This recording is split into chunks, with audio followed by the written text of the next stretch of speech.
Kapan dan siapa misionaris atau pendakwa Hindu-Buddha yang lahir di India pada masa pra-Islam masuk ke Nusantara? Sehingga situs-situs di Nusantara disebut berdasarkan pada salah satu ajaran India. Bahwa benar Hindu atau Buddha berasal dari India, dan tidak benar situs-situs di Nusantara Indonesia berdasarkan Hindu-Buddha. Sejatinya yang tergambar di situs-situs itulah ajaran yang mendasari lahirnya Hindu-Buddha. Vana Cakapala kini terpublikasi bernama Borobudur. Ada 160 panel pada relief dasar Candi Borobudur yang kini tidak diekspos bahasa dan ajaran yang mendasarinya asli ajaran leluhur kita, bukan dari India. 12 kata Svarga bukan nirvana atau nibbana, dan kata yang lainnya adalah kusala dharma bhai jaina dan mahes cakya. Ini membuktikan bahwa di tanah inilah ajaran dharma original berawal dan berasal kini tersimpan sempurna di Bali. Di masa lalu dibawa leluhur kita, kaum Caka atau Saka atau Cakya atau Arya keluar Nusantara Indonesia. Raffles menamakan bangunan megah ini dengan nama Borobudur, dengan anggapan di dekat situs ada desa Bore. Faktanya tidak ada desa yang namanya Bore. Budur dalam bahasa Jawa diartikan purba. Arti budur atau bidur dalam bahasa Jawa itu bisul. Johannes Casparis, filolog Belanda, menuliskan dalam disertainya 1954 memperkirakan pembangunannya sekitar tahun 824 Masehi. Hal ini perkiraan, bukan hasil kesimpulan berdasarkan penelitian ilmiah akademis. Kitab-kitab yang katanya mendasari desain rancang bangunan ini adalah Silpa Sastra dan Vastu Sastra dari India. Faktanya, semua kitab-kitab itu baru ada pada abad ke-5 Masehi. Bangunan megah ini sudah ada sebelumnya. Relief dasar yang tidak diekspos terpublikasikan dengan penamaan Karma Wibangga. Hal ini menggunakan tafsir dari naskah Mahakarma Wibangga, namun tidak sepenuhnya mengikuti naskah itu. Borobudur terpublikasi berdasar Mahayana India. Benarkah demikian?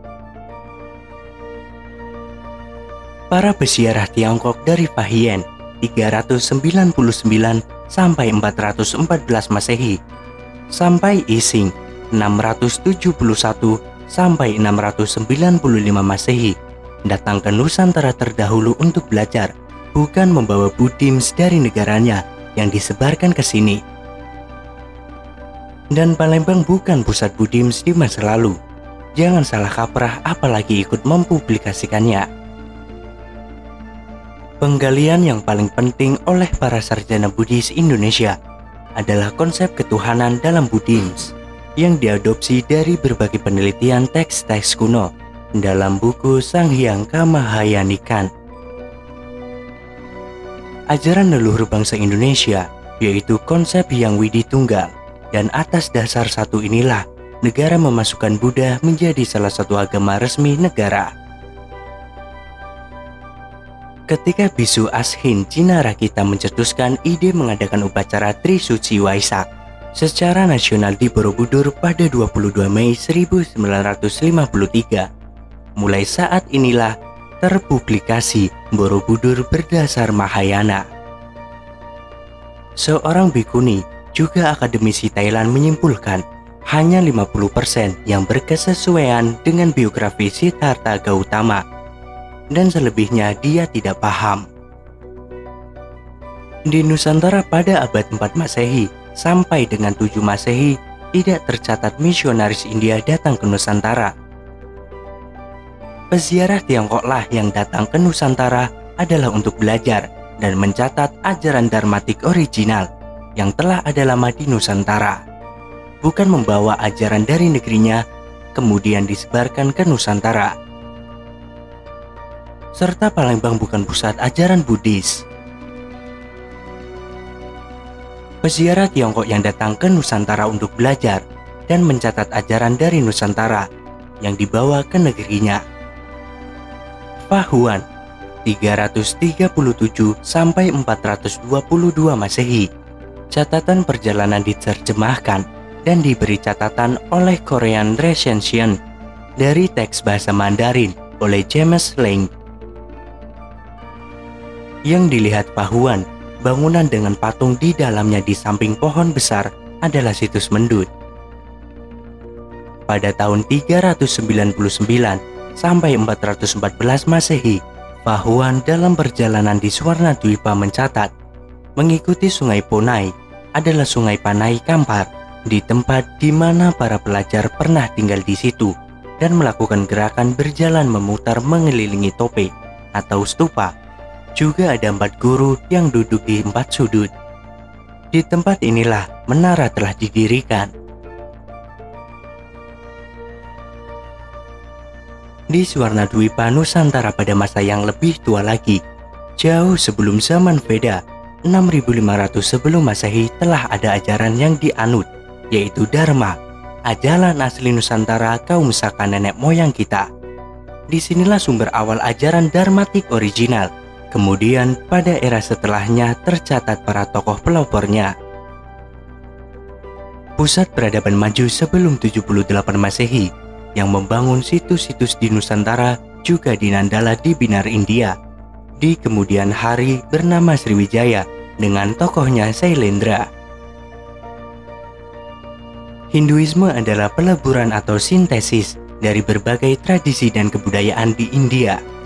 Sintesis muncul sekitar 500 sampai 200 sebelum Masehi di India dengan pangkal yang beragam dan tanpa tokoh pendiri tumbuh berdampingan dengan Buddhisme hingga abad ke-8.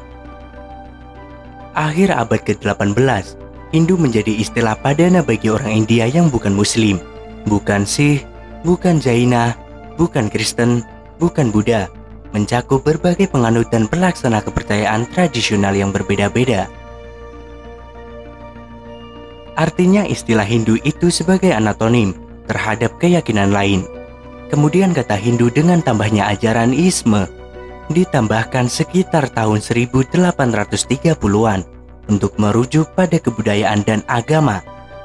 Istilah tersebut diterima oleh orang India sendiri dalam hal membangun jati diri bangsa untuk menentang kolonialisme.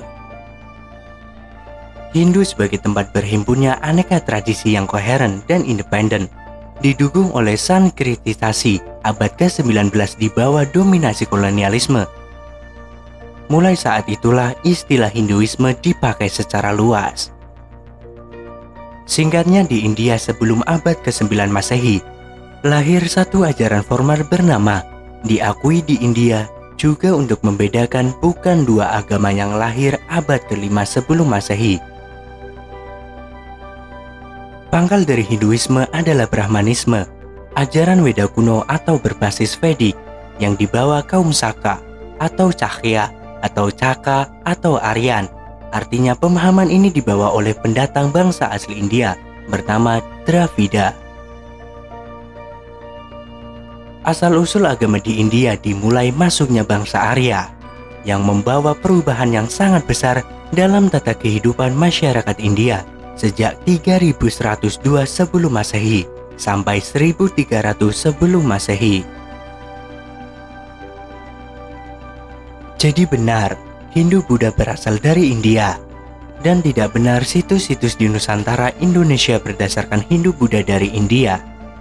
Ajaran yang tersimpan sempurna pada budaya Bali dan tergambar di situs-situs itulah ajaran yang mendasari lahirnya Hindu-Buddha.